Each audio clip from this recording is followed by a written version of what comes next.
So Robert F. Kennedy Jr. Declared his intention to run for the presidency. Does this mean anything in particular? I don't think so. Usually the incumbent, of course, will get the nomination by default. However, RFK Jr., whose family, of course, has suffered tremendously in the U.S. through assassinations and premature deaths, et cetera, et cetera, et cetera, did make some very cogent points. He did talk about how the United States, through its idiotic diplomatic actions, has forced Russia and China into "quote unquote" an invincible alliance, which is absolutely correct.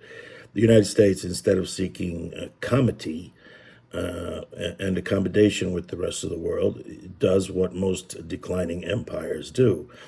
They lash out and they attempt to start conflicts to preserve the position of the empire, the hegemonic position. He also went on to reference the trillions and trillions of dollars wasted on Iraq and Afghanistan for no discernible reason whatsoever.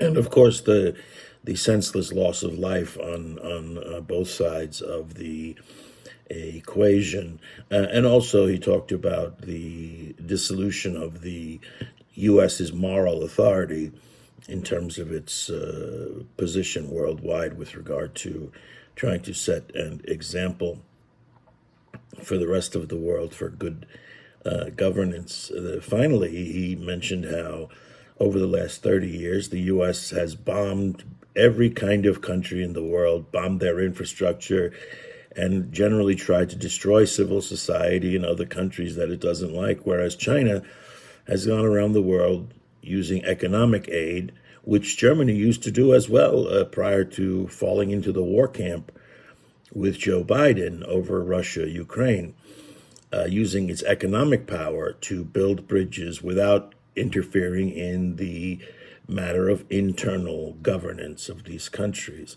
So it's clear that he is raising some valid points, and we shall see what will happen. But the sad thing about it is nobody really pays attention. So even though these words are accurate, they will fall on deaf ears for most Americans because they are so uninterested in what's going on in the world.